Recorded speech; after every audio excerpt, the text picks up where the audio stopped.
তো অনেকে মনে করে যারা মানে এইসব স্পিকিং ইভেন্টে যায় প্রাইজ নেয় ওরা অনেক কুল। তো হ্যাঁ ফাহিম, আমিও একটা জিনিস বলবো যে আমিও এই বিষয়টা অনেক ফিল করি। বিং এন ইসিএ ইনথোজিয়াস্ট, আমার এই জিনিসটা মাঝে মাঝে অনেক লাগে যে আমি কলেজে এসে আমি আমার একটা বাইরের একটা ক্লাসমেটের সমতুল ইয়াটা করতে পারতেছি না। আমার এই পেজে এতগুলো লাইক করবে, এটা যদি তোমার মেইন পারপাস হয়, দেন আমার মনে হয় যে অর্গানাইজেশনটা রং। Hey everyone, welcome back to another episode of the Fine Podcast. Before you start listening to this episode, I would like to thank all of you for all the love and support that you have showed for the last couple of days. It really means a lot. In this episode, I brought two of my friends, Fuad and Sadman. Fuad is my college mate and my classmate, and Sadman is studying in Kumila Cadet College, and also he is my classmate. তারা দুইজনে খুবই talented, অনেক event competition করে বেড়ায়, অনেক prize পায়। তাই আমি তাদের দুজনকে নিয়ে ইসিএ নিয়ে কথা বলছি। Now ECA is anything outside your education that you are passionate about. It could be cooking, it could be gardening, or it could be anything that you are passionate about. But specifically in this podcast, we discussed about the event and the competition side of ECAs. If you are a person who is interested in participating in different events and competitions, or you are a person who wants to participate in different events, then this podcast is for you. Echara, if you can relate to our experience or the experience Fuad and Sadman will be sharing in this podcast, then do let me know in the comment section. Without any further ado, let's move to the podcast. Ladies and gentlemen, presenting before you Fuad and Sadman.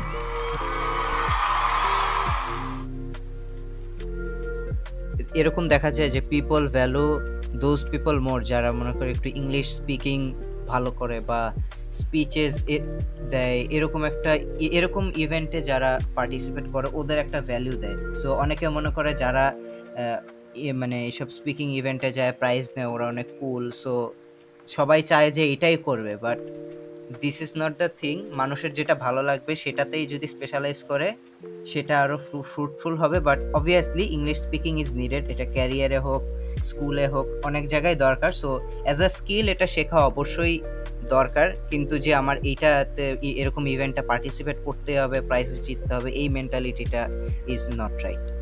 Exactly, আমি এরকম অনেকজনকে দেখছি যে যারা মনে করে যে ইংলিশে কথা বলতে পারে, ও পশ, আমি কিন্তু এটা এক্সাজারেটেড অ্যাকসেন্ট ছিল। তো মানে তাদের মধ্যে একটা স্টেরিওটাইপ কাজ করে যে কেউ যদি ইভেন্ট করে, কেউ যদি ইংলিশ কম্পিটিশন গুলা করে, সে একটা মানে হিউম্যান অ্যাবভ হিউম্যান হয়ে যাচ্ছে, সে আমাদের চেয়ে অনেক উঁচু লেভেলে চলে যাচ্ছে, সে একটা গড টাইপ হয়ে যাচ্ছে। এটা আমার মনে হয় রং। কারণ যদি একটা মানুষ যেটা পছন্দ করে সে কন্টিনিউ করে যায়, এখানে তাকে হ্যাঁ সেটা অবশ্যই ভালো, কিন্তু তা মানে এই না যে তোমার বাংলা উপস্থিত বক্তৃতাকে অথবা বাংলা কবিতা আবৃত্তি এগুলাকে তোমার বাকি ইসিএ গুলার চেয়ে মিন মনে করতে হবে। এটা খুবই খুবই বাজে একটা মেন্টালিটি, এবং আমার মনে হয় যে যদি এই মেন্টালিটি থাকে দেন তোমার ইসিএ গুলো অ্যাকচুয়ালি তোমার কোনো কাজে দিচ্ছে না, যদি সেই ইসিএ তোমাকে একটা বেটার হিউম্যান হিসেবে ক্রিয়েট না করে। আচ্ছা, আমি মানে ফুললি এগ্রি করি ফুয়াদের সাথে, বাট আচ্ছা ফাহিম, তোর কোয়েশ্চেনটা ডেফিনেটলি কি ছিল একটা আবার বলতে পারবি? আমি কোয়েশ্চেন করি না, আমি জাস্ট তোর ওই পয়েন্টটাকে একটু ডিসকাস করলাম যে আমি একটা নতুন পয়েন্ট তুলে ধরলাম যে অনেকে মনে করে যে ইসিএ মধ্যে ইংলিশ স্পিকিং বা ইংলিশ সেক্টরে ইংলিশে কথা বলা, পাবলিক স্পিকিং, এক্সটেম্পর স্পিচ এগুলিতে পার্টিসিপেট করলে এভরিওয়ান উইল থিঙ্ক আমি কুল, বা যারা এগুলি করে তারা মনে করবে আমি কুল। এই মেন্টালিটিটা ইজ নট রাইট। কারণ ইসিএ হচ্ছে যেটা হোয়াট আই লাইক, এটা এমন না যে আমার ইংলিশ স্পিকিং করতে হবে কারণ মানুষ ভাববে এটা কুল। এরকম করলে তো সেটা ইসিএ আর হইল না। অ্যাবসলিউটলি। আচ্ছা, আরেকটা জিনিস হচ্ছে কি, তুই ইংলিশ ইসিএ করলে তোর ইংলিশ ইসিএ তে হোয়াট এভার তুই পাইলি, হ্যাঁ এখন এটা তুই তো আর বাঙালি রিক্সাওয়ালার মামাকে যে বলবি না can you take me to Bashundhara City, তাই না?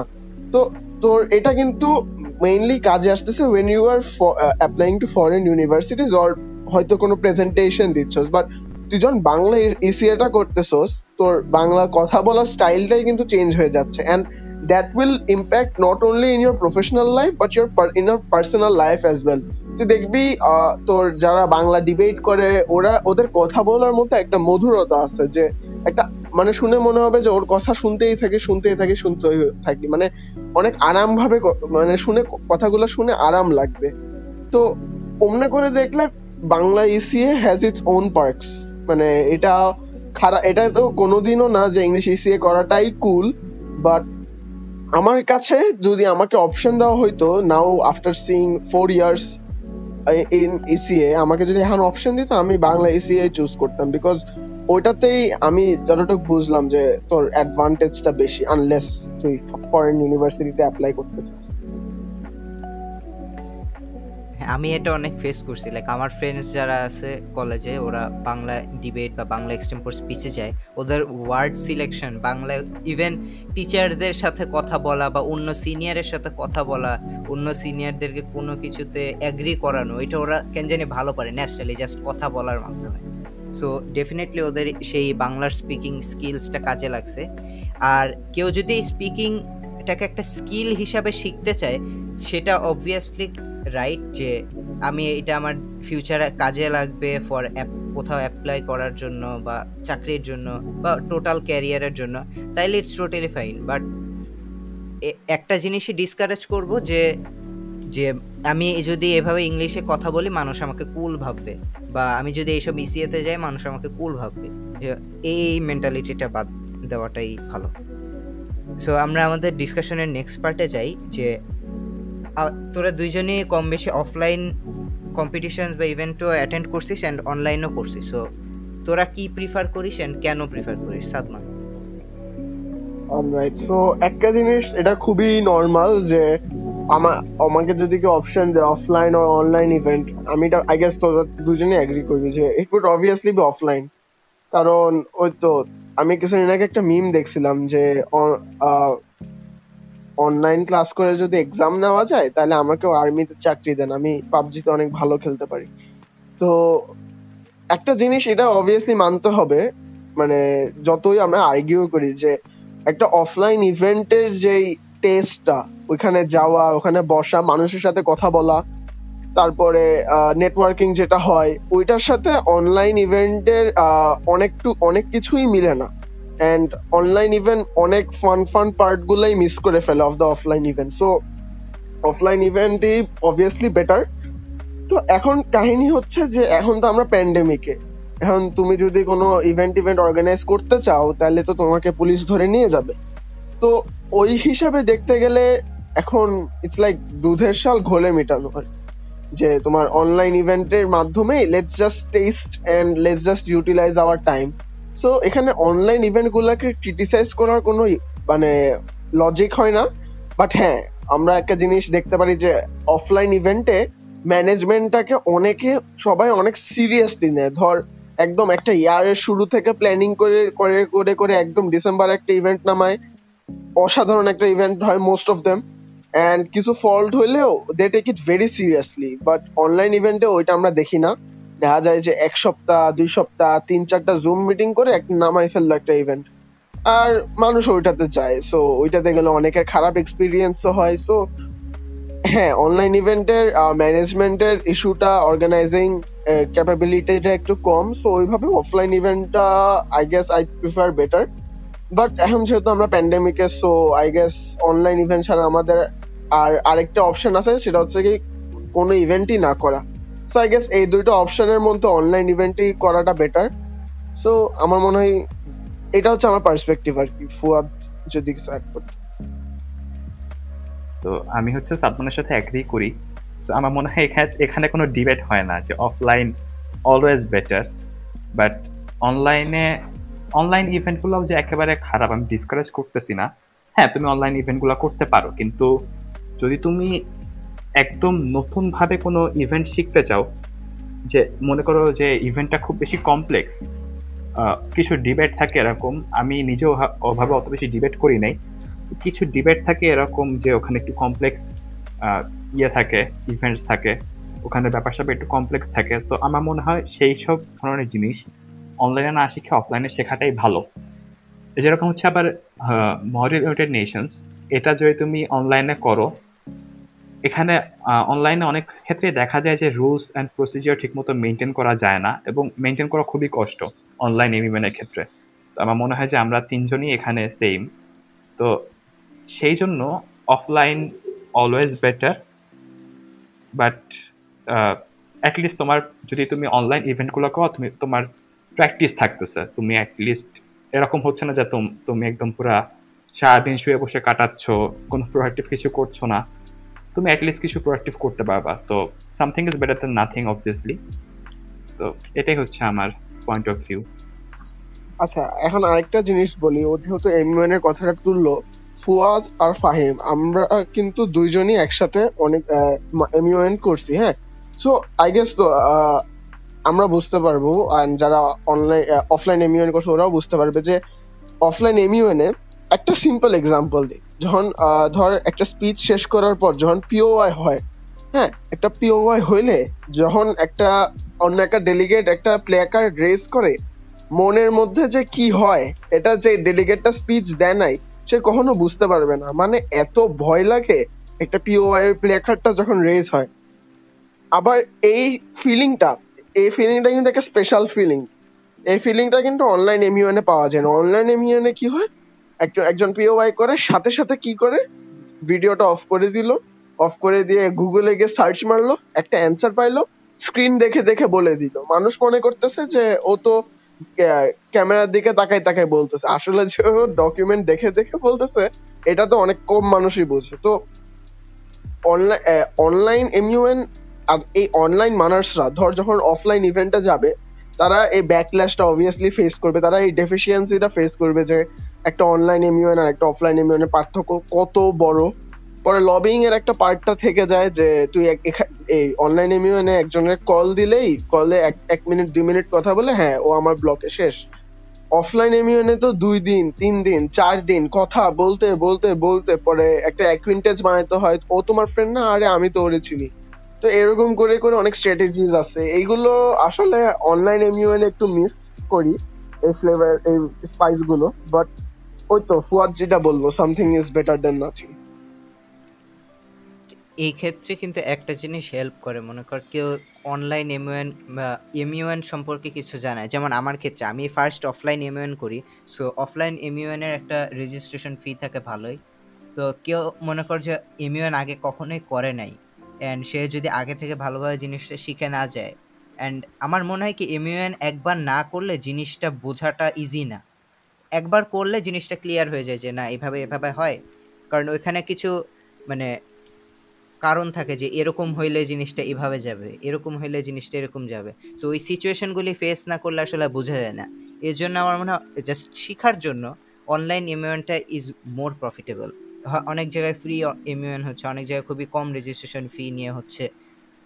বাট আরেকটা জিনিস যেটা আমি অ্যাগ্রি করি যে অনলাইন এমইউএন অফলাইনের সাথে কম্পেয়ার করা যাবে না, অ্যান্ড কেউ যে অনলাইন এমইউএনে ভালোও করে বা একটা ভালো এক্সপিরিয়েন্স রাখে, সেটা অবভিয়াসলি অফলাইনের সাথে জীবনেও মিলবে না। অফলাইনে গেলে সেটা টোটালি ডিফারেন্ট একটা ইভেন্ট প্রসিডিওর যাবে, অ্যান্ড কাজকর্মগুলি ডিফারেন্ট হবে অ্যান্ড লাইভ হবে। সো এটাই। তো এখানে একটা কাজ করা যায়, সেটা হচ্ছে যে যদি তুমি অনলাইন এমইউএন করতে চাও, তুমি একদম রিসার্চ না করে করা ট্রাই করো, তোমার মাথায় যা আছে সেটা দিয়ে ঝাড়া ট্রাই করো। তো তুমি একটা প্রথমেই বাজে সিচুয়েশনে আছো, তো ওই বাজে সিচুয়েশনটা তোমার পরের অফলাইন এমইউএন এর ক্ষেত্রে কাজে দিবে, কারণ তুমি অ্যাটলিস্ট তুমি বাজে সিচুয়েশনটা হ্যান্ডেল করা শিখতেছো 3 দিন ধরে ও 4 দিন ধরে। আচ্ছা আমরা তাইলে আমি হ্যাঁ, আবার আরেকটা আর্গুমেন্ট যেটা অনেকে তুলে, সেটা হচ্ছে কি যে নর্মাল এমইউএনস এর রেজিস্ট্রেশন ফি 3K 4K এরকম হয়, অনলাইন এমইউএন এ জাস্ট 100 টাকা, and most of them are free. So কেউ যদি এমইউএন এনথুজিয়াস্ট হয়, এগুলো এক্সপিরিয়েন্স করতে চায়, যার ফাইন্যান্সিয়াল ব্যাকগ্রাউন্ডের জন্য এক্সপিরিয়েন্স করতে পারবে না, তাহলে আই গেস হ্যাঁ ইটস আ ব্লেসিং অফকোর্স। আমি কিছুদিন আগে একটা মানে একটা শোতে শুনছিলাম যে একটা ইবি বলতেছে যে ওনার একটা ডেলিগেট ছিল, ওর কিছুই নেই, ও একটা টিন শেড বাসায় জাস্ট 22 টাকার 1 GB নেট কিনে জুম মিটিং এ জয়েন করছে একটা ফোন আর একটা হেডফোন দিয়ে। সো ওইটা দিয়ে ও বললো যে আমি আমার ফ্রেন্ডদের দেখি ওরা ইমিউন করে, তো আমি যখন অনলাইনটা দেখছি আই স্ন্যাচ দ্য অপরচুনিটি। তো হ্যাঁ, এগুলো একটু হোলসাম মোমেন্টস যে মানুষ যারা প্রিভিলেজ না, they get the chance to experience it. But ওই তো মানে কনক্লুডিং রিমার্কটা হচ্ছে যে অফলাইন এমইউএন এর সাথে অনলাইন এমইউএন তুলনা করা যায় না। হাউএভার তুমি যে রিসার্চ গুলা করছো, যে এক্সপিরিয়েন্স গুলা গ্যাদার করছো, যে একটা স্পিচ এমনি দিতে হয়, এই রিসার্চটা তো এই টপিকের উপর এই নলেজ তোমার আছে, তাইলে হ্যাঁ মানে it works, but still offline MUN is way better. আচ্ছা, আমি আমাদের ডিসকাশনটা এখন একটু এই সোশ্যাল মিডিয়াতে নিয়ে আসি। যে এখন তো অনেকগুলি গ্রুপ আছে, লাইক এই ট্যালেন্ট শো টাইপ বা ডিফারেন্ট ক্রিয়েটিভ ওয়ার্ক করে গ্রুপে শেয়ার করে। সো এরকম গ্রুপে আমি প্রায় লক্ষ্য করি যে মানুষ গিয়ে বুলি করে। লাইক আই আন্ডারস্ট্যান্ড অনেকের কন্টেন্ট হয়তো বা খুবই বাজে হয়েছে, লাইক খুবই বাজে, মনে করে একদম বাজে। অনেকে কেউ গান গাইছে সেটা অনেক বাজে হয়েছে, খুবই খারাপ লাগতেছে। বাট মানুষ যেটা করবে এমন না যে বলবে যে আপনি এটা ভালো করতে পারেন বা এভাবে করলে ভালো হইতো। লাইক তারা অনেক আশা নিয়ে সেটা আপলোড দেয়, অ্যান্ড সেখানে হাজার হাজার মানুষ আছে। সো এই হাজার হাজার মানুষের সামনে নিজের কন্টেন্ট এভাবে শো করা কিন্তু ইজি জিনিস না। বাট স্টিল মানুষ যেটা করে গিয়ে ডিরেক্ট গালি দিবে, নাইলে বলবে আপনি কি গান, আমার কান পচে গেল, এই হয়েছে ওই হয়েছে। তো ওইটা কিন্তু খুবই খারাপ লাগে ওই মানুষটার কাছে। তো এখানে সোশ্যাল মিডিয়াতে যে হ্যারাসমেন্ট জিনিসটা হয়, ফার্স্ট অ্যান্ড ফরমোস্ট এই জিনিসটাকে প্রিভেন্ট করার যে মেইন দায়িত্ব যাদের উপর পড়ে সেটা হচ্ছে কি ওই গ্রুপের অ্যাডমিনদের। ওই ওই গ্রুপের যে অ্যাডমিন গুলো আছে, I know it's a hectic job, এই জন্য তোমরা 10টা 20টা মডারেটর যতজনই পারো এঙ্গেজ করো, বাট একটা জিনিস সেটা এনশোর করা লাগবে যে এই যে ফাহিম যেটা বললো, অনেক কনফিডেন্স নিয়ে মানে একটা গুড ভাইবস এ থেকে ও কিন্তু গ্রুপে সেটা আপলোড দেয় যে মানুষ আমার এটা দেখবে and I will feel good about myself. এরকম একটা জায়গায় যে তুমি যখন করতেছো, তুমি কিন্তু ওর সেলফ এস্টিমে ডিরেক্টলি অ্যাটাক করতেছো। হ্যাঁ, এখন আরেকটা জিনিস যেটা আই গেস ফাহিম মিস, সেটা হচ্ছে কি যে এখানে কিন্তু সবাই হেট স্পিচ কিন্তু ইন্ডিভিজুয়ালকে টার্গেট করে না। হ্যাঁ, মোস্টলি ইন্ডিভিজুয়ালকে টার্গেট করেই করে। অনেক সময় দেখা যায় যে কন্টেন্ট কে টার্গেট করে। ধরো তুমি একটা বিটিএস এর গান গাইলা, I have no problem with BTS. নাও অনেকগুলো ছেলেরা মনে করে যে বিটিএস কে খারাপ বললে বা বিটিএস কে পচাইলে ওদের মানে ম্যাসকুলিনিটিটা প্রুভ হয়ে গেল। সো ওরা হচ্ছে কি ওই কন্টেন্টটাকে টার্গেট করে। আবার অনেকেই করে যে আমি যদি এই অর্গানাইজেশনের সাথে ওদের গ্রাজ থাকে, ধরো যে অর্গানাইজেশনটাতে এই মানে গ্রুপটা বানানো হয়েছে, ওই অর্গানাইজেশনের সাথে গ্রাজের ভিতরে করেই কিন্তু ওরা করে দেয় এরকম মানে বাজে বাজে সোশ্যাল হ্যারাসমেন্ট যেটা বললি ওইটা করে। So it's not always targeted on the individual, but ওই তো অর্গানাইজেশনের উপরেও করে আবার কন্টেন্টের উপরেও করে। সো এটা মানে অবভিয়াসলি এটা তো কোনোদিনও ভালো হবে না। তো পার্টিসিপেন্টের কি করা উচিত, এগুলা সিম্পলি এটা কানে নেওয়া উচিত না। That's the main thing. কানে নিবা না and you will be all good to go. তুমি যদি এটা মাথায় নাও, তাহলে তুমি ফার্দার যখন একটা কম্পিটিশনে যাইতে যাবা, তোমার এটা মাথায় আসবে এন্ড একটা হিউজ ব্যাড বাস খাবে। তো এটার জন্য পার্টিসিপেন্টের হচ্ছে ওটা কানে না নেওয়া, আর যেই মডারেটর অ্যাডমিনরা আছে এটাকে স্ট্রিক্টলি মানে ফলো করা উচিত যে any sort of social harassment ওদেরকে ওই কমেন্টও ডিলিট মাস্ট, এন্ড ওদেরকে গ্রুপ টুপ থেকে বের করে দেওয়া। অথবা আরেকটা জিনিস করা যায় যে ওদের আইডিটাকে একদম পাবলিকলি করা যায় হি হ্যারাসড সামওয়ান, যাতে সে আর এটা সামনে না করার সাহসটা পায়। So Fuad, if you want to add anything. আচ্ছা ফুয়াদ, তুই কিছু বলার আগে আমি একটু বলতে চাই যে তুই সাদমান যেটা বললি যে অ্যাজ এ পার্টিসিপেন্ট, আমার মনে হয় কি জিনিসটা একটু তুই যেই সলিউশনটা দিলি যে হ্যাঁ আমরা মানে মনে হইতেই পারে যে আমি এগুলি কানে দিব না, বা এরা তো জাস্ট হেট স্পিচ দিচ্ছে বা জাস্ট বুলিং, সো আমি এটা কানে নিব না। কিন্তু যেই পার্টিসিপেন্টটা ফর দ্য ফার্স্ট টাইম মনে হয় সে অফলাইন ইভেন্টসে যায় না যে অনেকগুলি মানুষের সামনে কীভাবে করবো, তাই সে অনলাইন প্ল্যাটফর্মটা বেছে নিছে যে এখানে তো আমার ডিরেক্টলি কেউ আমাকে সামনে দেখতেছে না, তাই আমি এখানে একটা ভিডিও করে দিলাম বা কিছু একটা অডিও রেকর্ড করে দিলাম। দেওয়ার পরে একটা আননোন পার্সন, যাকে আমি জীবনেও চিনি না, ইভেন ফেসবুকেও চিনি না, জাস্ট ওই গ্রুপের মেম্বার, এসে একটা বাজে কমেন্ট করলো, আমরা না চাইলেও কিন্তু জিনিসটা আমাদের মাথায় হিট করে যে এটা কি আসলেই এত খারাপ হয়েছে, বা আমি কি আসলেই এত ব্যর্থ। সো আই গেস এই জায়গাটায় অর্গানাইজেশন বা গ্রুপ মডারেটর অ্যাডমিনদের দায়িত্বটা বেশি, মোর দেন দ্য পার্টিসিপেন্ট। এই জায়গাটায় একটা জিনিস আমি যেটা সাজেস্ট করবো, যেটা করতে পারে, সেটা হচ্ছে কি, এখন ও যদি ওর বাবা মাকে একটা ভিডিওটা দেখায় যে বাবা দেখো, ওর পারফরমেন্স ভালোই হোক বা খারাপই হোক, ওর বাবা মা বলবে বাবা দিস ইজ পারফেক্ট, আর এটা ও জানে। So I am not telling you যে তোমার বাবা মাকে দেখো, বাট সিম্পলি কিছু কিছু মানুষ আছে, ধরো ওরা তোমার ফ্রেন্ডও না, but at the same time তেমন অ্যাকুইন্টেন্সও না, তো ওদেরকে মোটামুটি যদি জিজ্ঞেস করে ওদের থেকে অনেস্ট অপিনিয়নটা চাও, অথবা ধরো ওই সেগমেন্টে ধরো তুমি মিউজিক পার্টিসিপেট করলে, এখন তোমার জানার মতে বেস্ট মিউজিশিয়ান যার সাথে তোমার কন্ট্যাক্ট আছে, ওদেরকে ইয়া করে বলো ভাই এটা এরকম এরকম, এটা হচ্ছে আমার ভিডিওটা, আমি এরকম একটা কমেন্ট পাইছি, আপনার কি মনে হয় এটা লেজিট নাকি it was just a harassment. So I guess that would be the solution from my part. আচ্ছা, আমি এখানে কিছু অ্যাড করি। অ্যাবিউসার যারা থাকে, প্রথমত আমার মতে জিনিসটা এরকমই হয় যে অ্যাবিউসাররা অ্যাকচুয়ালি তেমন কিছু করে না।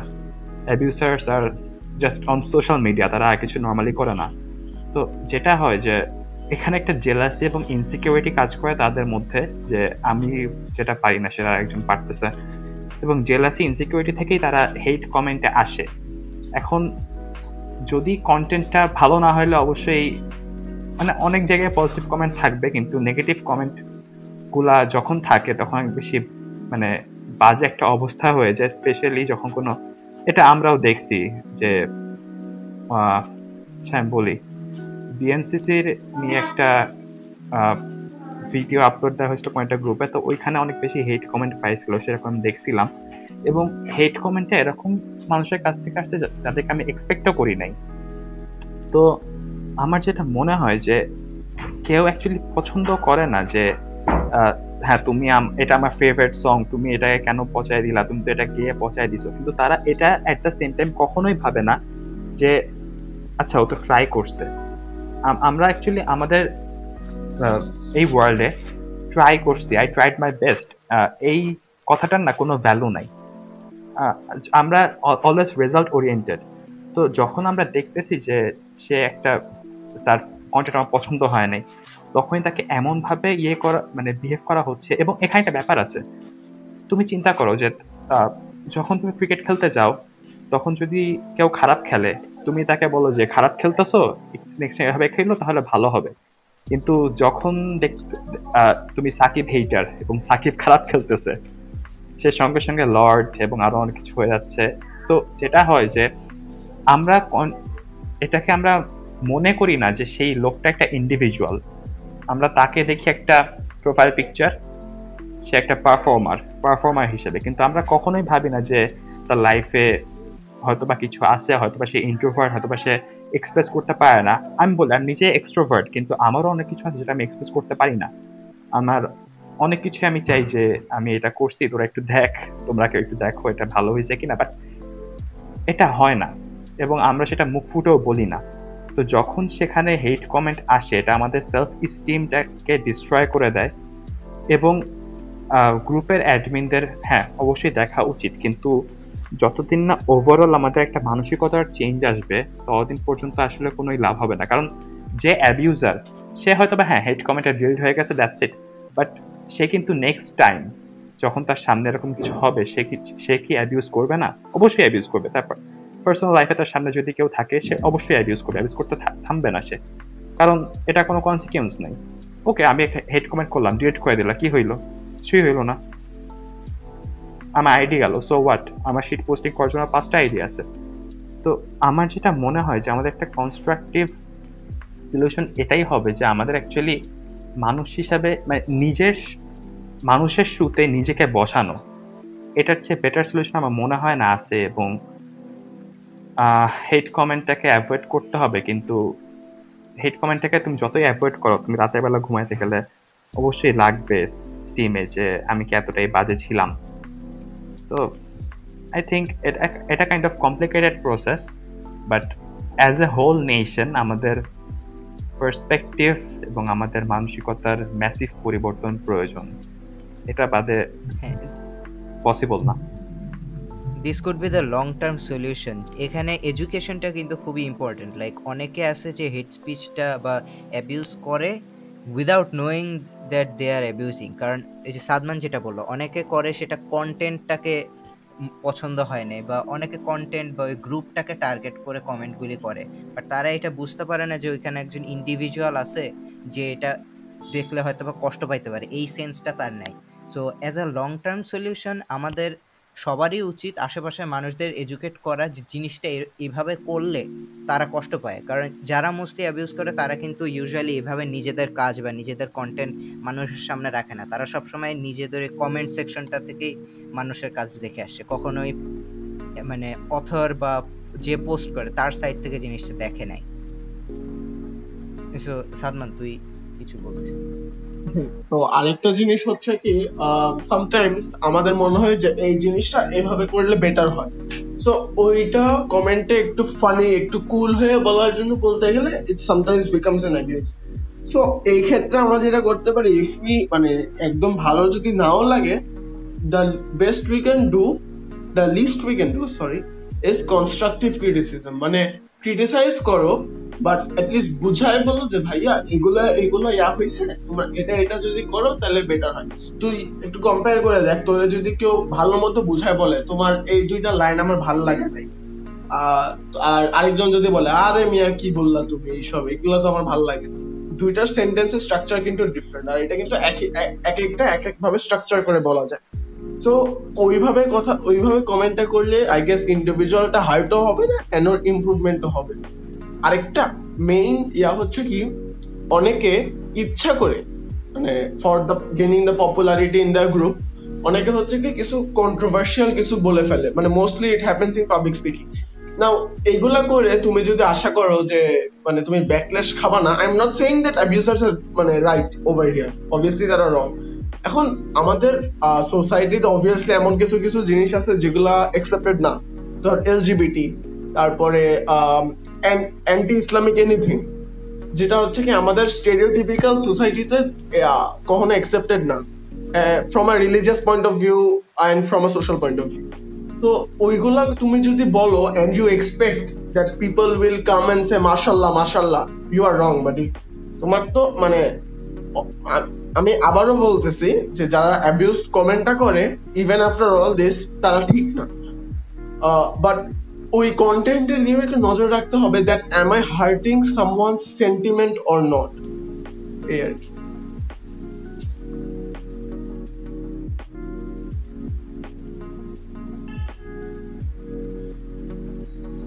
So moving on to our next part, যে অনেক গ্রুপে এরকম সোশ্যাল মিডিয়ার যেসব গ্রুপস আছে ট্যালেন্ট শো, সেখানে ইভেন্টসে দেখা যায় যে ফর দেয়ার মার্কেটিং ওরা যেটা করে যে সোশ্যাল মিডিয়া এঙ্গেজমেন্টের উপরে ওই প্রাইজ দেয় বা অ্যাওয়ার্ডস দেয়।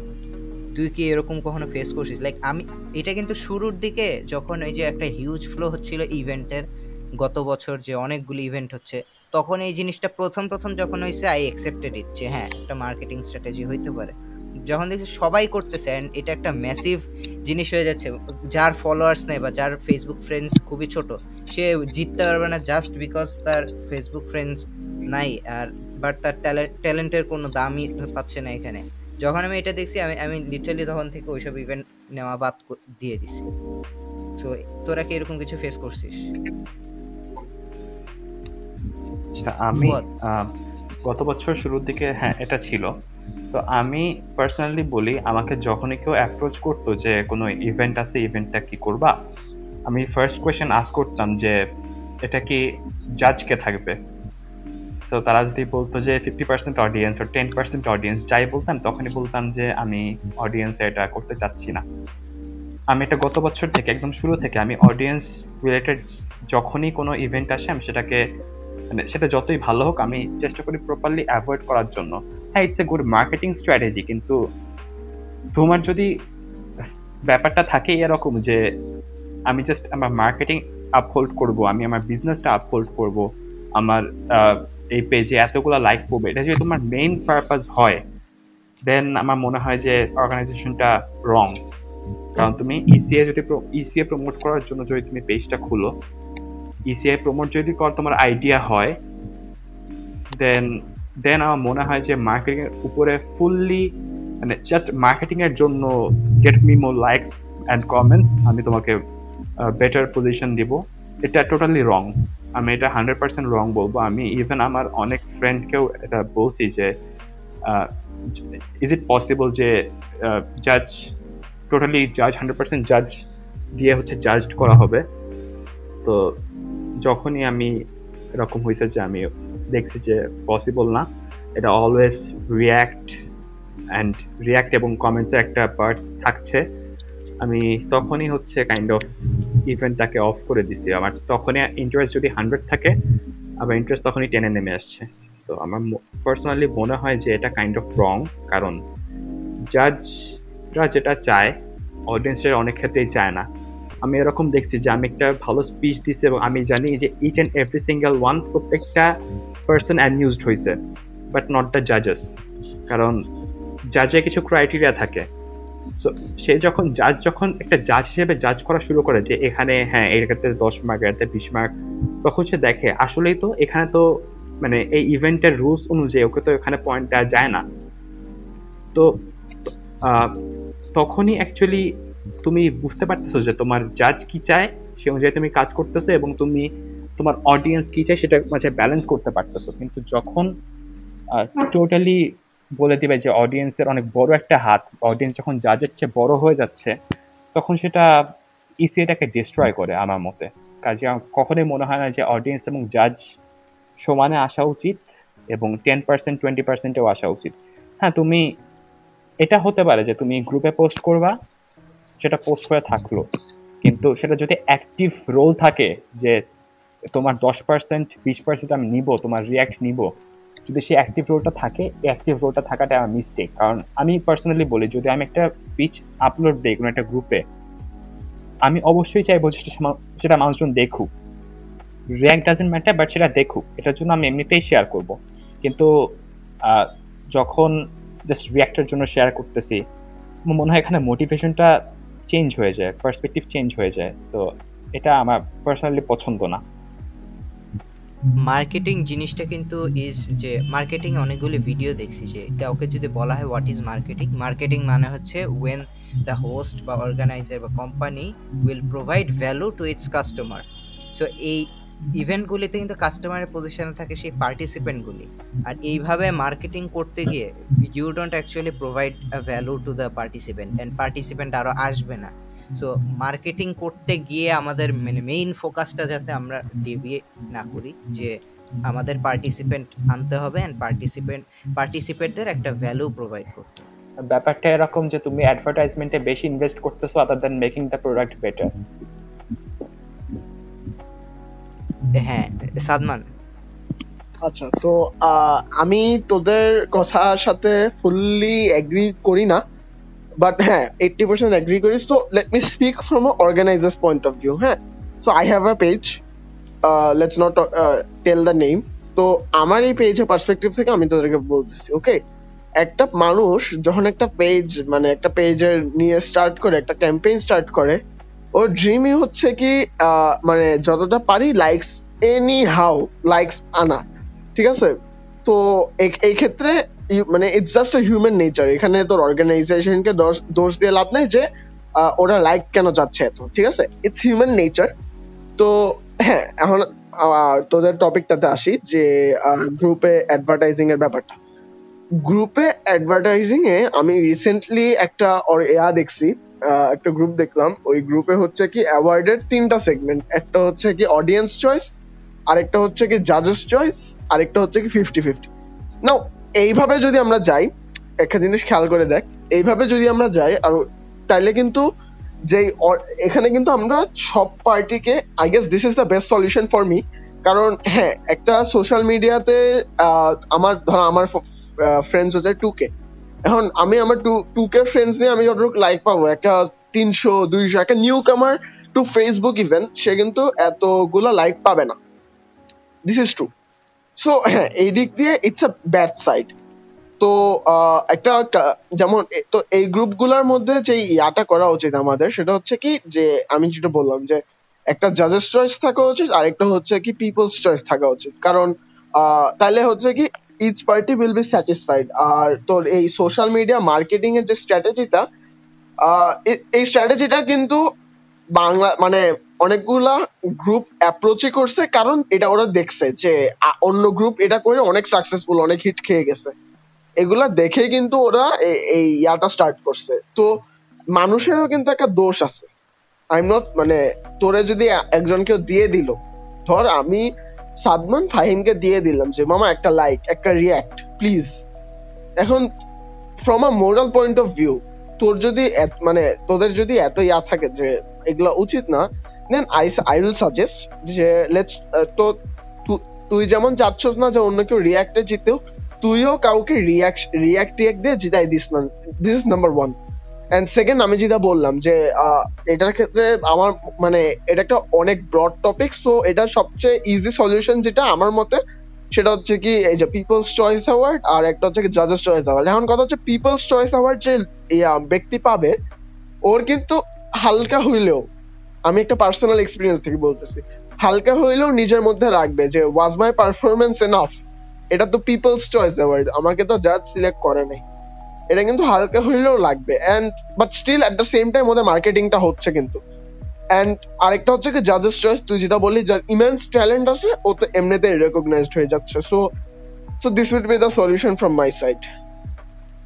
হ্যাঁ, আমি কিন্তু এটা মেনশন করতে যাচ্ছিলাম, আমি রিসেন্টলি একটা ইভেন্টে এরকম পার্টিসিপেট করছি। অ্যান্ড ওই ইভেন্টটা আমি ওই ইভেন্টে এই জন্যই পার্টিসিপেট করছি কারণ তারা সবার জন্য জিনিসটা ওপেন রাখছে, যে কেউ যার সোশ্যাল মিডিয়াতে টার্গেট করে প্রাইজ পাবে সে এখানে পাবে, যে জাজের জন্য কন্টেন্ট বানাবে সে জাজ চয়েসে পাবে।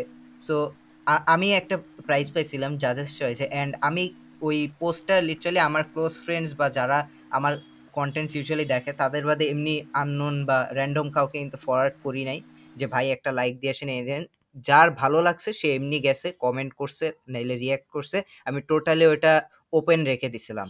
আর আরেকটা জিনিস যেটা ভালো লাগছে, যারা পিপলস চয়েসে প্রাইজ পাইছে তাদেরকে আর যারা জাজের চয়েসে প্রাইজ পাইছে তাদেরকে একটা সেম গ্রাউন্ডে রাখে নাই, মানে দ্য অ্যামাউন্ট অফ প্রাইজ কিন্তু সেম হয় নাই। যে আমি যদি র্যাঙ্কিং করি যে জাজেস চয়েস হচ্ছে ফার্স্ট, পিপলস চয়েস হচ্ছে সেকেন্ড, এরকম একটা জায়গায় রাখা হয়েছে। সো আই থিঙ্ক ওইটাও খুবই ভালো জাস্টিফাইড ছিল, কারণ সোশ্যাল মিডিয়াটা আমার মনে হয় যে সোশ্যাল মিডিয়া জাস্ট ফ্রেন্ডসদেরকে বলে বলে করাটা ইজ নট মানে ফ্রুটফুল, যতটা না আমি একটা কন্টেন্ট বানাইছি কষ্ট করে, সেটা জাজদের কাছে গেছে, অন্যদের সাথে কম্পেয়ার করে সবার মধ্যে একটা কম্পিটিটিভ ওয়েতে আমি প্রাইজটা পাইছি। সো সাদমানের ওই সলিউশনটার সাথে এটা অ্যাড করবে যে সবগুলি প্রাইস যাতে সেম গ্রাউন্ডে না রাখি। I don't know if you will agree or not. আমরা অনেকক্ষণ ধরে কথা বলতেছি, তোরা যদি এটা নিয়ে আর কিছু না বলতে চাইস আমরা আমাদের লাস্ট একটা টপিক নিয়ে ডিসকাশন করব। আমি কি আগাবো? শিওর। হ্যাঁ so last thing is paid ECA or free ECA. Like অনেক অনলাইনে তো অনেকগুলি আছে, অফলাইনে মোস্টলি রেজিস্ট্রেশন ফি থাকে কারণ ওদের ম্যানেজমেন্টের একটা কস্ট থাকে, বাট অনলাইনে অনেক মানে মোস্টলি ফ্রি থাকে অ্যান্ড পেইড হইলে দেখা যায় পার্টিসিপেন্ট আসতেছে না। সো মানে ওভারঅল এই জিনিসটা নিয়ে তোদের ভিউ কি? একটা পেইড, এটাও আমি একটু অর্গানাইজারের ইয়া থেকেই বলি যে পেইড আর ফ্রি এর ইয়াটা, তো এটার মধ্যে হিসাবটা কিন্তু খুবই সিম্পল। তুমি যদি ফ্রি রেজিস্ট্রেশন দাও তাহলে তুমি অবভিয়াসলি অনেক বেশি ইয়া পাবা, sometimes twice thrice the number of participants তুমি পাইতা যদি এটা পেইড থাকতো। ঠিক আছে, এটা খুবই স্বাভাবিক কমন সেন্সের ব্যাপার। দ্য প্রবলেম অ্যারাইজেস ইজ যে যখন ইসিএটা স্টার্ট হয় পার্টিসিপেন্টস নাম্বারটা একদম মানে খুবই কম হয়ে যায়, খুবই কম। যদি ওইটা হাইপটা না থাকে কম্পিটিশন নিয়ে, ট্রাস্ট মি এটা খুবই কম হয়ে যায়।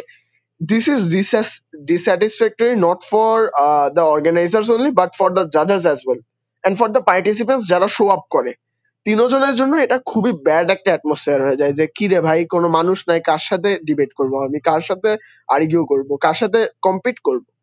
তো এটার থেকে আমার যেটা মনে হয় যে আবার অনেকে বলে যে ফাইন্যান্সিয়াল ইস্যু স্টেট করে, that is a point to be taken, but minimum minimum একটা ফি, ধর 50-70, এরকম একটা মিনিমাম একটা ফি আই বিলিভ রাখা উচিত। ঠিক আছে? এখন আরেকটা জিনিস হচ্ছে কি, যে অর্গানাইজ তো এখানে অনেকেই কথা বলতে চায়, তো অর্গানাইজাররা টাকা পেয়ে গেল ইয়া ইসে, তো এখন এখানে দুইটা কথা। অর্গানাইজাররা কিন্তু যারা পার্টিসিপেন্ট ওদের থেকে অনেক বেশি কষ্ট করে এই ইভেন্টটা নামাইছে। সো ওরা যে টাকাটা নিয়ে ইবলিশ হয়ে যাবে তা না। They have a moral ground to take that money because of their hard work. Secondly, তাও কোনো অর্গানাইজারের যদি মনে হয় যে না আমি টাকাটা নিব না, তো ওই চ্যারিটি করতে পারে, fine. But at the same time ও যেটা করতে পারে, এই টাকাটা ও হচ্ছে ইনভেস্ট করতে পারে কম্পিটিশনের ভিতরে। ধর একটা মাইক কিনলো ওর অর্গানাইজেশনের জন্য, একটা সুন্দর ক্যামেরা কিনলো, অথবা টাকাটা দিয়ে কোনো একটা নামি দামি জাজ কিনলো, স্পন্সরশিপ আনলো, অনেক কিছু করা যায় এই মানিটা দিয়ে। So if he invest that money, তাইলেও কিন্তু ওর ইয়াটা ফুলফিল হয়ে যাচ্ছে। Now coming to paid events.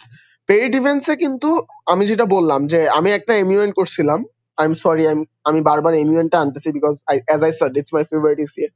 So ওইটাতে আমি দেখছিলাম যে ওইটা আমার লাইফের সবচেয়ে কম্পিটিটিভ ইভেন্ট হয়েছে।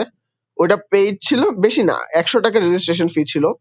সো 48 জন রেজিস্টার করছে অ্যান্ড 39 জন showed up. So that's like 85% of the committee. তো এটা খুবই বড় একটা বিষয়, কারণ আর একটা নর্মাল এমইউএন এ যখন 60, 70, 80 জন থাকে, দেখা যায় 10, 12 এমন মানুষ আসছে। সো এটা করলে কম্পিটিশনের মানটা একটু মানে মিনিমাম একটা ফি আই বিলিভ রাখা উচিত, সো দ্যাট কম্পিটিশনের মানটা একটু বেটার হয় and people have a dedication towards ইট। কারণ তুমি যখন টাকা দিয়ে করো, তোমার মনে হয় যে আচ্ছা কম্পিটিশনটা না করলে তো আমার টাকাটা ওয়েস্টে যাবে, তো করি। আর তুমি যদি ফ্রি ফ্রি করে দেবো, জানে আমার তো কিছু যাওয়া আসতেছে না, কি 2-3টা মেনশন পাবো গ্রুপ চ্যাটে, এই তো, আর তো কিছু না। তো এই আমার ক্ষেত্রে, if you ask me, not from an only an organizer's view, but একটা পার্টিসিপেন্ট, একটা জাজের পয়েন্ট থেকেও আই বিলিভ একটা মিনিমাম একটা ফি রাখা উচিত।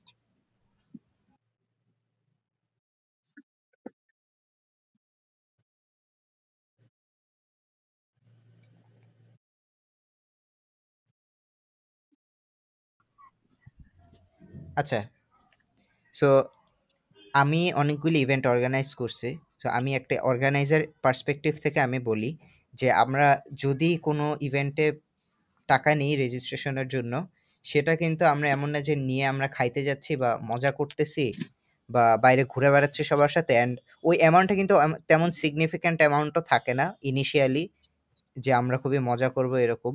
সো আমরা যেটা করি at the end of the day, আমরা সেটা আবার ইনভেস্ট করি পার্টিসিপেন্টদের জন্যই, যে হয় ইভেন্টটাকে একটু ভালো করার, নাইলে একটা ভালো গ্রাফিক্স টিমকে পেইড সার্ভিস নেওয়ার, যাতে তারাও এনকারেজড হয় অ্যান্ড আমরা একটা ভালো গ্রাফিক্স পাই, মানুষকে একটু মানে মানুষের যাতে এঙ্গেজমেন্টটা ভালো থাকে, অথবা পার্টিসিপেন্টদেরকে গিফট দেওয়া বা প্রাইজ দেওয়া বা প্রাইজ মানি দেওয়া, যাতে তারাও এনকারেজড হয়। নাইলে ইভেন্টটাকে আরেকটু কম্পিটিটিভ করার জন্য একটা ভালো জানা। সো আমরা শেষমেশ কিন্তু সেটা পার্টিসিপেন্টদের পিছেই খরচ হয়।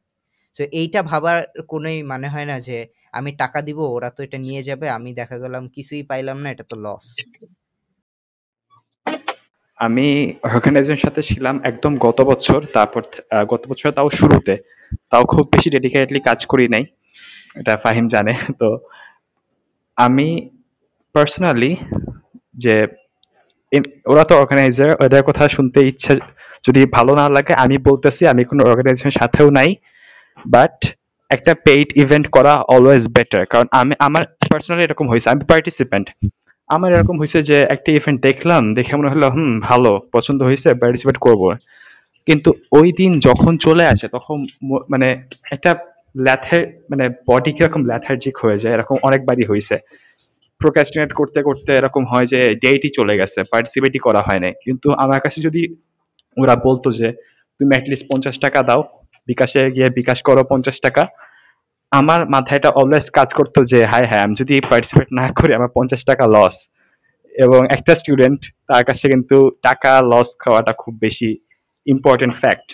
কাজেই পেইড ইভেন্ট যদি হয় হালকা, তখন পার্টিসিপেন্টরাও একটু আইডিয়া পায়, একটু তাদের মাঝে এই ধারণাটা আসে যে ওকে, সো পার্টিসিপেট যারা করবে দে আর গোনা বি গুড।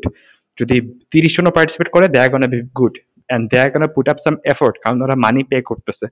এটা নর্মাল সাইকোলজি, এটা আপনার ডে টু ডে লাইফেও আপনি দেখবেন। আপনি যেখানে আপনার কোনো ফেভার বা লেনদেন আছে, সেই কাজটা অলওয়েজ বেটার হয় আদার দ্যান ফ্রি। এটা আপনারা যদি বিশ্বাস না হয়, আজকে থেকে আপনারা অবজার্ভ করা শুরু করেন।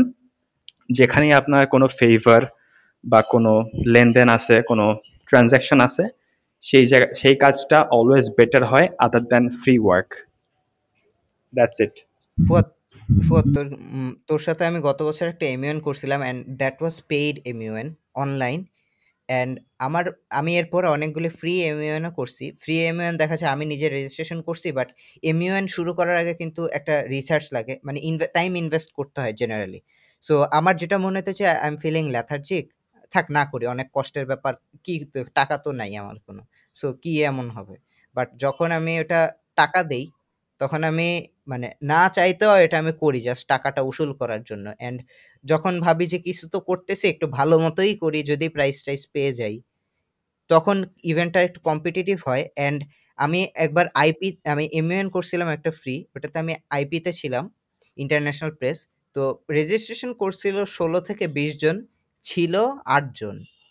লাইক ওখানে তেমন কম্পিটিশন হয় না, অ্যান্ড ইভেন্ট শেষ হইতে হইতে ওটা 5 জনে এসে ঠেকছে। অ্যান্ড প্রাইস ছিল কিন্তু মিনিমাম 3টা, best correspondent, outstanding correspondent, special mention.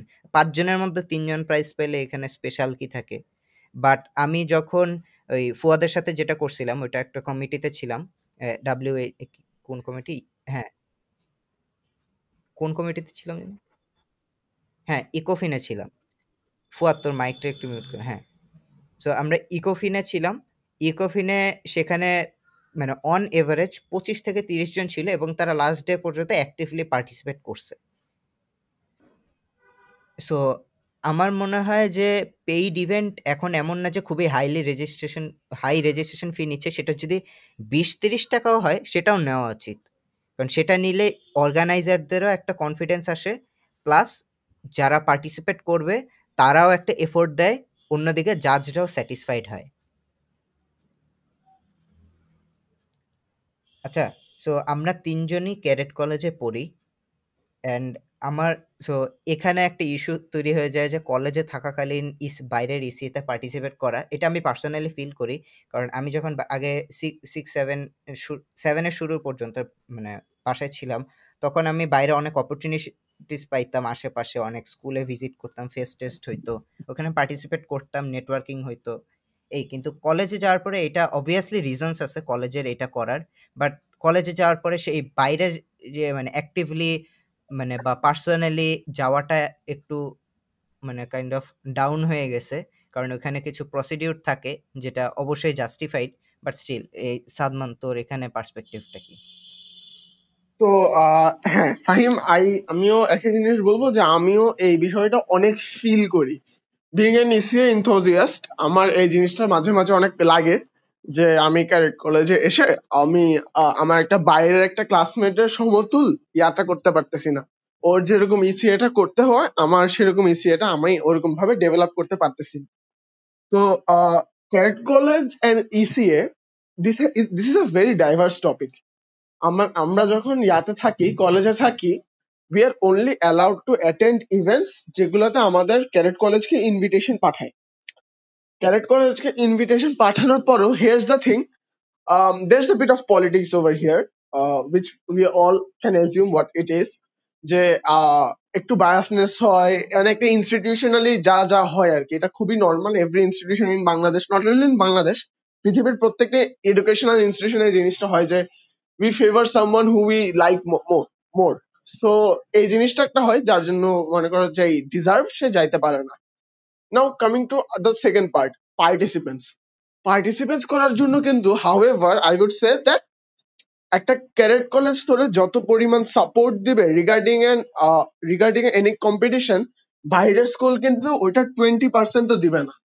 একটা ক্যারেট কলেজ তোকে ল্যাবে বসতে দিবে, তোর পিটি এক্সকিউজ দিবে, মানে যা করে তা করে, জাস্ট ব্রিং সামথিং। অ্যান্ড ওই সময় তোর মনে হবে যে ওয়াও, মানে এত ফ্যাসিলিটিস দিচ্ছে, লেটস ডু সামথিং, একটা নিজের মধ্যে একটা জিনিস কাজ করবে যে লেটস ডু সামথিং, যেটা বাইরের স্কুলে কিন্তু প্রেজেন্ট না। আরেকটা জিনিস যেটা আমাদের ক্যাডেটদের করা উচিত সেটা হচ্ছে কি যে ইটস নট লাইক যে খালি আমাদের ওয়ার্কিং ডেইজেই খালি কম্পিটিশন পড়ে। আমরা যখন ভ্যাকেশনে থাকি তখনও কিন্তু অনেক কম্পিটিশন, অনেক এমইউএনস পড়ে। যেমন ফাহিম, আমি আর ফুয়াদ, আমরা তিনজনে কিন্তু যে এমইউএন গুলা করছি অফলাইন সবগুলা কিন্তু ভ্যাকেশনে পড়ছে। ইটস নট লাইক আমরা বাসা থেকে কি বলে কলেজ থেকে লিভ নিয়ে গেছি, না। তো কোনো ওকেশন যদি অ্যাটেন্ড করতে চাই তাহলে কিন্তু ভ্যাকেশনের ইয়াটা খালি আছে। নাও coming to the second part, সেটা হচ্ছে অথরিটি এটা কি justified? I will say absolutely justified. কারণ একটা হায়ার অথরিটি, মানে আমাদের ক্যাডেট কলেজে যে চারজন হায়ার অথরিটি থাকে, principal, vice principal, medical officer and adjutant, ওনাদের চারজনই কিন্তু যখন কোনো এরকম ডিসিশন মেক করে রিগার্ডিং এক্সটার্নাল ইস্যুস, ওনারা কিন্তু একটা জিনিস মাথায় রাখে যে this is a military institution. এখন তুই যদি দেখোস, তোর কি মনে হয় যে বিএমএ থেকে কেউ কম্পিটিশন করার জন্য বাইর হইছে? এরকম তো আমরা কখনোই দেখি না। এন্ড সিমিলারলি এরকম যদি আমরা বেশি বেশি ইয়া করি, মানে বেশি বেশি মানে এত এক্সটার্নালি ইনভলভ হয়ে যায়, তাহলে কলেজের ইন্টারনাল যে কম্পিটিশন গুলো আছে এটাতে কিন্তু একটা হিউজ ব্যাকল্যাশ খাবো। এটা এইসব কথা চিন্তা করে অথরিটি একটু হালকা রেস্ট্রিকশন দেয়, and I believe this is totally justified. So এটার মেইন যে ইয়াটা করা উচিত আমার কাছে যেটা মনে হয় সেটা হচ্ছে কি আমাদের ভ্যাকেশনে এসে মানে খোঁজা উচিত যে কি কি করা যায়, কি না করা যায়। ইভেন কলেজে থাকাকালীনও ল্যাব ক্লাসে এটসেট্রাতে দেখতে হবে যে কোন কোন কম্পিটিশন খালি আছে। অ্যান্ড আই গেস এটা করলে আহ আমরা আমাদের যতটুকু পোটেনশিয়াল আছে ওইটা মিটাইতে পারবো। অ্যান্ড হ্যাঁ, আরেকটা জিনিস সেটা হচ্ছে কি আমরা যখন কোনো পোস্টার বা ইভেন্ট দেখি, let's at least try to talk with the authority. এটা অনেক ক্যাডেটই করে না। At least try to talk. তুমি একবার গেলে না করবে, দুইবার গেলে না করবে, 3 নাম্বার বার গেলে স্যারের নিচেরই খারাপ লাগবে, বলে কি আচ্ছা ঠিক আছে বলে দেখি। And it most of the time it turns out the authority will be very helpful to you। কারণ মানে ক্যাডেট কলেজের মতো এত লার্নিং একটা ফ্যাসিলিটি, এত মানে একটা family type organization, educational institution I will say বাংলাদেশের কোথাও নাই। সো ওই পার্সপেক্টিভে বলতে গেলে, সো আলটিমেটাম হচ্ছে কি যে আমরা আমাদের ইয়াতে আমরা ভ্যাকেশনে যেগুলো পারি ওইগুলো অ্যাটেন্ড করবো। অ্যান্ড কলেজে থাকাকালীনও লেটস অ্যাটলিস্ট ট্রাই। তোমার যদি আমাদের ডেডিকেশন জানে, let's at least try. So that would be from me. আমি একটু বলি আমার পার্সোনাল এক্সপিরিয়েন্স থেকে যে আমরা হচ্ছে অপরচুনিটিস হয়তো বা একটু কম পাই, কিন্তু যখন কলেজ আমাদেরকে অপরচুনিটি দেয় তারা কিন্তু সেটা অ্যাক্টিভলি মনিটর করে। লাইক একটা টিচারকে দায়িত্ব দেয় যে আপনি এই পার্টিসিপেন্টগুলিকে দেখেন এরা কি করে, যেই যেই সাপোর্ট লাগে আমাদেরকে জানান, মানে ওদের যেটা লাগবে সেটাই আমরা দিব। And which I really appreciate. টিচাররা অনেক সাপোর্টিভ হয়, তাদের যে কোনো সাপোর্ট চাইলে সেটা রাতের বেলা হোক, তারা বাসা থেকে হয়তো বা হাউসে চলে আসে, নাইলে তাদের টিচার্স রুমে গিয়ে হয়তো একটা ক্লাস নিয়ে আসে, তখনও যদি যাই দে নেভার সে নো যে আমি হেল্প করব না। তারা সবসময় রেডি হেল্প করার জন্য। বাট এখানে আমার যেটা মনে হয় যে দ্য নেগেটিভ সাইড কলেজ থেকে পাঠানোর, যে যখন কলেজে আমরা সবাই কিন্তু একটা নির্দিষ্ট স্কেডিউলের মধ্যে থাকি, আমাদের সবারই কিছু না কিছু কাজ থাকে সারাদিনে, যেটা প্রি প্ল্যান যে এখন এটা করব, এই টাইমে এটা করব। সো যখন কাউকে পাঠাইতে হয় তারা চেষ্টা করে দ্য বেস্টকে পাঠাবো, কারণ তাদের যদি মনে হয় এ গিয়ে সেখানে ভালো কিছু করবে না, তাইলে আমরা কেন পাঠাবো? এর চেয়ে কলেজে থেকে কলেজের মানে অ্যাক্টিভিটিসই করুক, that will help him more. So অনেকে থাকে যে যারা জাস্ট ট্রাই করতে চায়, তাদের অ্যাওয়ার্ড উইনিং কোনো মেন্টালিটি নাই, বাট তারা জাস্ট জিনিসটা দেখতে চায় বা এক্সপেরিয়েন্স করতে চায়। তারা হয়তো বা এখানে একটু মানে ইম্প্যাক্টেড হয় যে তারা চান্স পাচ্ছে না, যে যারা সবচেয়ে ভালো করতেছে ওদেরকেই প্রায়োরিটি দেওয়া হচ্ছে। But then comes the opportunity in vacation, যে ভ্যাকেশনে আমরা অপরচুনিটিস খুঁজলেই পাবো, খালি একটু চোখ কান খোলা রাখতে হবে। আর তুই লাস্টে আরেকটা সলিউশন দিছিলি যে স্যারদেরকে জানানো বা অথরিটির কাছে অ্যাপ্রোচ করা। আমি পার্সোনালি এটাও এক্সপেরিয়েন্স করছি যে বাংলা অলিম্পিয়াড হয়েছিল গত বছর, যেটা আমরা জানতাম বাট অথরিটি জানতো না। সো আমরা অনলাইনে রিসার্চ করে টোটাল একটা ডেসক্রিপশন নিয়ে স্যারের কাছে গেছি। স্যার সেটা অথরিটিকে জানাইছে, অ্যান্ড আলটিমেটলি আমরা কলেজ থেকে একটা টিম, ১২ জনের একটা টিম গেছিল, মানে ঢাকায় আসছে, এসে পার্টিসিপেট করছে, অ্যান্ড আমাদের কলেজ খুবই ভালো করছে। সো এখানে কিন্তু মানে অ্যাপ্রোচটা আমরাই করছি, অ্যান্ড অথরিটি সেটা অ্যাপ্রুভ করছে। সো আমাদের দায়িত্বটা হচ্ছে এটা নিয়ে একটু ভালো মতো রিসার্চ করা। জাস্ট আমি গিয়ে যে বলব যে একটা ইভেন্ট আছে, কাদের ইভেন্ট জানি না, কি ইভেন্ট জানি না, জাস্ট একটা ইভেন্ট আছে এভাবে বললে তো আর হবে না। আমাদেরকে টোটাল রিসার্চ করতে হবে যে অর্গানাইজিং টিম কারা বা এটার পিছে কারা আছে। কারণ অথরিটির কিন্তু আমাদের পাঠানোর আগে সব বিবেচনা করেই নিতে হয়। তো আমরা যদি এটা করি তাদের জন্য জিনিসটা ইজিয়ার হবে to approve our proposal. Fuad, তুই কিছু বলবি? হ্যাঁ, এখন এখানে আর কিছু ব্যাপার আছে যে হ্যাঁ, তুমি বললে সেটাকে নিজের রিসার্চ করে দেন অথরিটিকে জানো, এটা একটা গুড পয়েন্ট। আর এটা বাদে আমাদের ক্যাট কলেজ ব্যুরোক্রেসি জিনিসটা, যদি তুমি সিনিয়র একটা টিচারকে বলা না যায়, ইন দ্যাট কেস একটা সিনিয়রকে বলা যায়। এরকম অনেক সিনিয়র আছে যারা এনথুজিয়াস্ট। এবং ক্যাট কলেজ জিনিসটা ৩ বছর আগে যেরকম ছিল এখন সেরকম নাই। ৩ বছর আগে অনেক বেশি রেস্ট্রিকটিভ ছিল, যে পার্টিসিপেট বাইরে খুব কম যেত, কিন্তু এখন আমরা দেখতেছি যে এই ২০ সাল ১৯ সালের পর থেকেই দেখতেছিলাম এরকম যে কিছুদিন পর পরই জাস্ট বাইরে অলিম্পিয়াড এইসব জায়গায় বিভিন্ন জায়গায় পাঠাচ্ছে এবং সব জায়গায় ভালো করতেছেও। তো আমার যেটা মনে হয় যে ক্যাট কলেজ তাদের নিজেদের পার্সপেক্টিভ অনেক বেশি চেঞ্জ করে ফেলছে। লাইক আমাদের নিজেদের পার্সপেক্টিভটা চেঞ্জ করা উচিত, যে আমরা একটা কথা বলতে পারবো, আমাদের একটা সে আছে। তো অবভিয়াসলি আছে, আমরা মনে করি যে জাস্ট অ্যাটেনশন মানে অ্যাটেনশন, আর কোনো কথা নেই, ব্যাপারটা এরকম না। Obviously, but at least you have something to speak. তোমার কথা একটা ভ্যালু আছে, ওইটাকে ইউটিলাইজ যদি করা হয় দেন অনেক অনেক ভালো কিছু নিয়ে আসছে। আমি বলি, আমি অনেক জায়গায় হচ্ছে এরকম হয়েছিল যে আমি স্যারকে বলছি যে স্যার আমি পার্টিসিপেট করতে পারবো না, আমি জানি এটা ইয়ে আহ, হয়তো বা ফাহিমের মনে থাকবে কি থাকবে না আমি জানি না।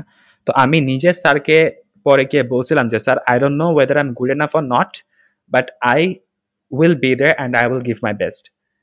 And yeah, I was there and I gave my best. আমি যদিও বাইরে আমাদের কলেজ থেকে আমাদের সিনিয়রদেরই যাওয়ার কথা ছিল, বাট আমাকে অ্যাটলিস্ট ট্রেন করার জন্য রাখা হয়েছিল, আমাকে দেখার জন্য রাখা হয়েছিল, এবং ওইখান থেকে আমি যতটুকু শিখতে পারছিলাম যদি নেক্সট ইভেন্টে যাই সেখানে অনেক বেশি হেল্প করবে। এবং এখানে আমার পার্সোনালি মনে হয় কি যে আমার একটা ফুল ফ্লেজ প্ল্যান করা টাইপ আছে, যে আমাদের যে ক্লাব অ্যান্ড সোসাইটি, এটা প্রত্যেকটা ক্যাটের জন্য হচ্ছে বোরিং পার্ট। ক্যাট কলেজের ক্লাব অ্যান্ড সোসাইটি, তো এখানে একটা থার্সডে নাইটের ঘুম নষ্ট হয়, একটা থার্সডে অপশনাল গেমস নষ্ট হয়। বাট আমার যেটা মনে হয় যে আমাদের অন্যরকম ইয়ে না থেকে, যার যেটাতে ইন্টারেস্ট, সে যদি সেই ক্লাব অ্যান্ড সোসাইটিটা পায়, তো ক্লাব অ্যান্ড সোসাইটি গুলো যদি এরকম করে ক্রিয়েট করা যায় যে এই বছর যে সাপোজ বাংলা অলিম্পিয়াড, তো এই বছর তুই বাংলা অলিম্পিয়াডে গেলি, মনে কর ধরলাম ক্লাস 12 এর 2 জন, 11 এর 3 জন এই বছর বাংলা অলিম্পিয়াডে গেল। তারা নেক্সট বাংলা ক্লাব অ্যান্ড সোসাইটিতে এসে, যারা হচ্ছে বাংলা অলিম্পিয়াডে এনথুজিয়াস্ট এবং যারা কলেজের ভিতরে বাংলা অলিম্পিয়াড করে, অথবা ওই বাংলা অলিম্পিয়াড রিলেটেড জিনিসপাতি করে, যখন গান গায়, কবিতা আবৃত্তি করে, তাদের সাথে সেশন হলো একটা, এবং এটাকে আমরা বললাম যে বাংলা সোসাইটি। সো এই সোসাইটিতে ওদের সেশন হলো এবং ওরা ডিরেক্টলি জানলো যে ওখানে তারা কি কি ফেস করছে সিনিয়র ভাইয়েরা, এবং তারা সেখান থেকে তাদের কাছ থেকে শিখলো।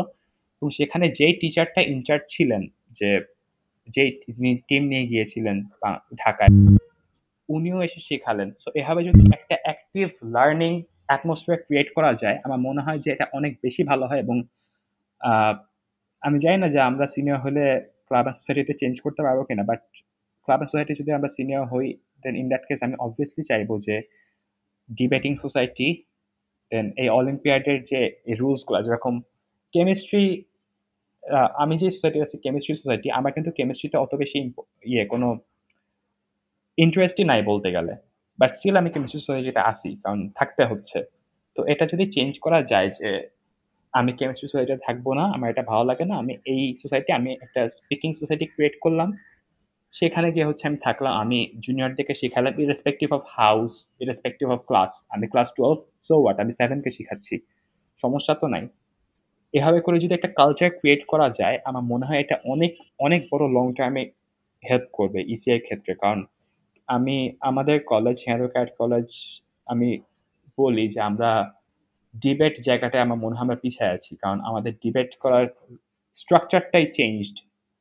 তো যেসব জায়গায় আমাদের স্ট্রাকচারাল চেঞ্জ আছে, ওইগুলো যদি আমরা চেঞ্জ করে সিনিয়রদের কাছ থেকে, এই বছর যারা ওখানে পার্টিসিপেট করলো, তারা জুনিয়রদের শিখালো যে এখানে এগুলা হয়েছিল। কিন্তু দেখা যায় যে ব্লু হাউসের একটা সিনিয়র গেছিল এবছর আইপিএসসি তে, উনি এসে ব্লু হাউসের জুনিয়রদেরকে শিখাচ্ছে, আর আমি গ্রিন হাউস, আমি যদি গিয়ে বলি যে ভাই আমাকে একটু শিখান, তখন আমাকে শিখাচ্ছে। কিন্তু সবাইকে একসাথে পাওয়া, একজন টিচারের মতো, একজন মেন্টরের মতো করে শিখানো, 10 জন 12 জনের টিম যারা potential speaker, 7 to 12, no matter which class or which house they are, এভাবে যদি শেখানো যায়, দেন এটা একটা ম্যাসিভ চেঞ্জ আনবে ইসি এর ক্ষেত্রে, ক্যাট কলেজের পার্সপেক্টিভে। So yup, that's all from my side. So lastly আমি যেটা বলবো যে কলেজ থেকে আমরা অবভিয়াসলি যে প্রথম দিকে মনে হয় কি যে কলেজে আমাদেরকে অপরচুনিটি দিচ্ছে না, কলেজে আসলাম কেন, বা কলেজের বাইরে হয়তো বা অনেক অপরচুনিটি পাইতাম, but we need to understand this যে কলেজের একটা নিজস্ব পার্সপেক্টিভ আছে অ্যান্ড রিজনস আছে যে আমাদের সাথে কেন এরকম হচ্ছে। আর সেটা অবশ্যই জাস্টিফাইড রিজনস, যে যেহেতু আমরা একটা মিলিটারি ইনস্টিটিউশনে আছি তাদের থিঙ্কিংটাও ওইরকম হচ্ছে। বাট মানে এখন কিন্তু কলেজের পার্সপেক্টিভটা চেঞ্জ হচ্ছে অ্যান্ড আগের থেকে আরও বেশি মানুষজন বাইরে পার্টিসিপেট করতেছে, which we all appreciate. And এভাবেই আই গেস আরও কয়েক বছর পরে আমরা দেখবো জিনিসটা আরও অ্যাক্টিভ হয়েছে অ্যান্ড মানুষের এই কমপ্লেইনটা হয়তো বা উঠে যাবে যে কলেজ থেকে আমরা পার্টিসিপেট করতে পারতেছি না। So, with this, I would like to conclude here. Thank you for listening till now. See you in the next episode.